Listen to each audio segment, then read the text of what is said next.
સ્વાગત છે મિત્રો અમારી ચેનલ પર ફરીવાર તમારી સાથે ઠાકર ડેરી ફાર્મિંગ। મિત્રો ઘણા લોકો કહેતા હોય છે કે જ્યારે આપણે પશુને આ નેપિયર ઘાસ કહેવામાં આવે જે બુલેટ ઘાસ પણ ઘણા લોકો કહેતા હોય છે કે આ ઘાસ નાખવાથી ઘણા પશુ ભેંસ કે ગાય એ ગાભણ થતી નથી અને ઠેરતી નથી, વારંવાર ઉથલા કરતી હોય છે। તો મિત્રો આ જ્યારે ઘાસ 5 કે 6 ફૂટ હાઇટનું થાય તો ત્યારે તમે એને વાઢી અને પશુને નાખો તો ખરેખર એમને ખાવામાં પણ સરળતા રહે। અને જો કટર મશીન ના હોય જે ઘાસ કટિંગનું તો પણ ચાલે અને એ 5-6 ફૂટ હાઇટનું તમે ઘાસ નાખો તો ખરેખર કશું પણ નુકસાન થતું નથી। અને જો ધીમે ધીમે આ ઘાસ ઉનાળામાં ખૂબ જ વધુ વધે છે અને વધુ પાણી જેમ આપણે પાણી આપીએ એમ આ ઘાસ ઘણું વધે છે।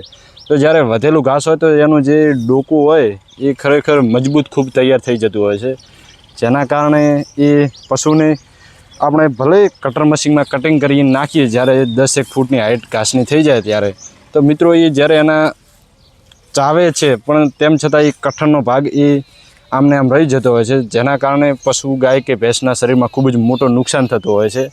અને ઘણી વખતે એનું પાચન ન થાય તો એ જે ગોબર કરે એ પણ સારો નથી કરતી હોય છે, ઘણી ખરી ડૂચા પણ આવતા હોય છે અને ઘણી ખરી ઓગાળ કરે ગાય કે પશુ તો એ ઓગાળમાં પણ બારે કાઢતી હોય છે।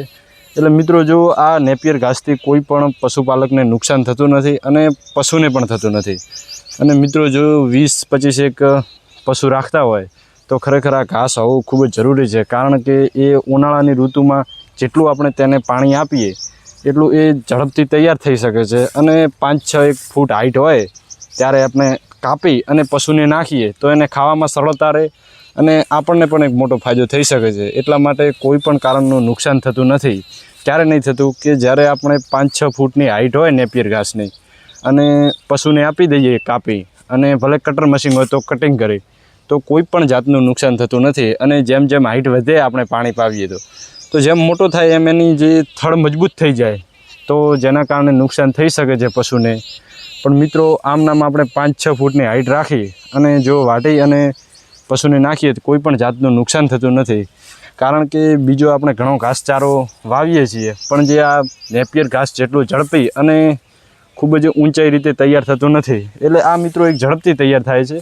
એટલે જે પશુપાલક ભાઈઓ જે આવું ઘાસ વાવતા હોય અને નાખવાથી તેમને એક થોડું ઘણું બીજા લોકો કહેતા હોય એટલે આવું થતું હોય તો કોઈ જાતનો પ્રોબ્લેમ આવતો નથી ગાભણ થવામાં।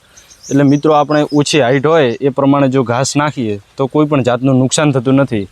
અને હાલ ઉનાળાની ઋતુ છે, આપણે જેટલું પણ ઘાસને પાણી આપીશું તો એટલું ઝડપથી તૈયાર થઈ જશે, કારણ કે એને જેટલું પાણી વધુ આપશો એટલે ઝડપથી તૈયાર થશે। એટલે મિત્રો કોઈ પણ જાતનું નુકસાન થતું નથી।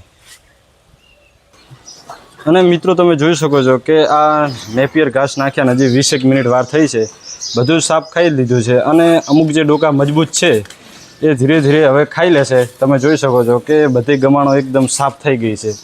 એટલે મિત્રો જો હાઇટ ઓછી હોય અને જો એને સમયસર 5-6 ફૂટની હાઇટ હોય અને આપણે કાપી અને પશુને નાખી દઈએ તો કોઈ જાતનો પ્રોબ્લેમ આવતો નથી અને પશુ પણ ખાઈ લે છે। તમે જોઈ શકો છો કે બધી ગમેણો સાફ થઈ ગઈ છે। એટલે આવી જ રીતે મિત્રો જો ઓછી હાઇટમાં અને કાપીને નાખશો તો કોઈ પણ જાતનું નુકસાન થતું નથી।